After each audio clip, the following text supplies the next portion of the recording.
Sons of Eirinn, Operation Celtic Jihad Limerick, Southern Ireland, 1994. After 4 days of constant rain, the sun eventually casts its welcome beam of light across the living room floor at Rathder Ort Cottage.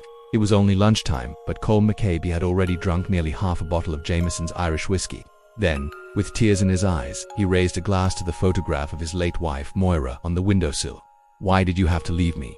I will be with you soon, darling. I love you." Picking up the photograph, he gently touched it with his lips. Colm was rudely dragged from his memories by a loud bang from upstairs and the screaming and shouting of his twin boys, Declan and Connor, fighting as usual. Downing the whiskey, he stood and violently grabbed the door handle, yanking it open. It crashed against the wall, making a mark on the plaster, and the dusty photo of his wife fell forward. He screamed at the top of his voice, "Get down here, the both of you now, and go out to play." More screaming and banging ensued as the boys ran down the stairs, pushing each other and swearing, running into the lounge. They stopped dead in their tracks and fearfully watched their father wiping the dust from the photograph of their mother with the sleeve of his shirt. "Look what you little devils have made me do." Neither boy spoke. "Go on outside before the rain starts again. And what have I told you about taking the Lord's name in vain?" As if someone had pressed a button, the mayhem of two 10-year-old boys fighting, punching, kicking, and swearing at each other resumed. Then, finally, Connor opened the big red wooden front door and ran out screaming into the large garden, clutching his favorite Action Man toy that his uncle had bought him in a charity shop in the English Lakes. "Are you going to play with your girl's doll again? You can change its dress and knickers," Declan said, pushing Connor in the chest, making him stumble. "Piss off. It's not a girl's doll. It's an Action Man toy. Leave me alone. I hate you." Connor sprinted away from his tormentor, who chased after him, losing interest in his prey. Declan found a football and kicked it against the big wooden shed, leaving Connor alone to play for 10 minutes in peace. Then, all too soon, he was behind him again. "Girlie, girlie, your new name is Shirley." Then, quickly, he snatched the Action Man from his hand, extremely pleased with himself. "Give it back now, or I will tell Dad." "Okay, sorry Shirley, here it is. Change its knickers. It's pissed itself," he teased, holding out his hand with the toy, giving it back. As Connor put his hand out, Declan roughly ripped the toy's head off and threw it in the fish pond, shouting, "Your doll is dead, Shirley." Connor started to shake, his face twisted and red in anger. And then he charged like a bull with all his might at his bullying brother. Finally, all the years of abuse and pent-up frustration released a powerful surge of aggression. Ripping the head off his beloved toy was like firing a starting pistol in Connor's first genuine concerted act of violence against Declan, ARGH. Connor propelled himself forward with lightning speed, tackling his tormentor, hitting him with force in the stomach with his shoulder, knocking the wind out of him. The two brothers crashed through the glass pane in the greenhouse, Connor landing on top of his brother, punching and kicking him in a frenzy. Connor suddenly stopped. His brother was staring back up at him, white as a sheet, eyes wide, in shock as blood pumped from his right lower arm, near the wrist. It was the first time he had seen Declan vulnerable and frightened. Connor automatically panicked and ran for his father. Colm warily closed the door behind them, shuffled back into the lounge, slumped down in his favorite comfy armchair and poured himself the last of the whiskey. Knowing he was struggling to cope and whiskey was not the answer, he still found it hard to ask for help. Having known Moira since she was 16, it had been 5 years since cancer had taken her. After her death, he sold his beloved fishing trawler, Galway Princess, to look after his boys. Things were good for a couple of years, but he started to gamble more and decided to pay for a nanny to spend weekends away at the racecourse.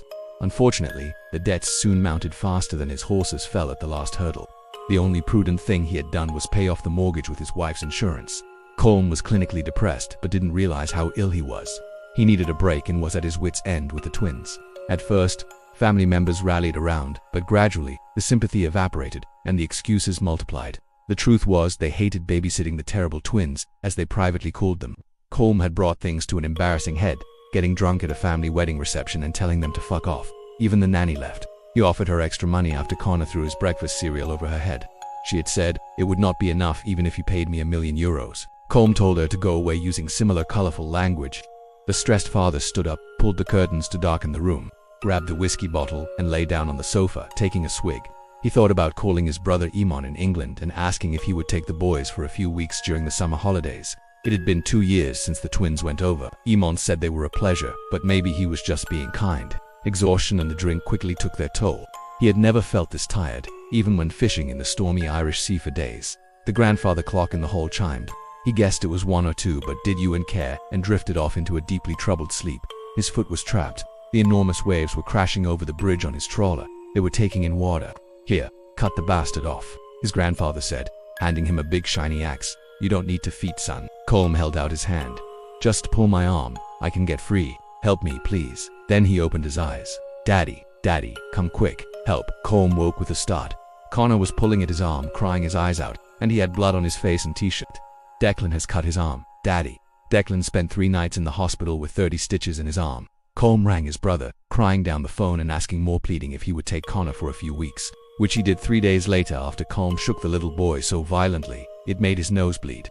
Eventually, Uncle Eamon would officially adopt Connor. The brothers would meet 3 years later at their father's funeral at St. Joseph's SRC Church, Limerick. But, once again, they came to blows as the coffin was lowered into the ground. Again, there were gasps of astonishment, each brother blaming the other for Dad's death. Several well-meaning relatives tried to look after Declan. Still, eventually, they all could not cope with his behavior, and he ended up being taken into care, passing through dozens of families, before moving to the north when he was 17. Everything harmful to Declan was laid firmly at his brother's door. The poisonous hatred festered within him like a malignant tumor, and he vowed that one day he would have his revenge on the person he wrongly saw who caused his father's death and abandonment. Declan was now part of a true, loyal, solid Irish family that would help him get justice for the traitor who fled to England, the only family that mattered, the Sons of Eirinn. Please like, subscribe, and read A.A. McNally's book Sons of Eirinn Operation Celtic Jihad, the Conor Ryan essayist series, Book 1.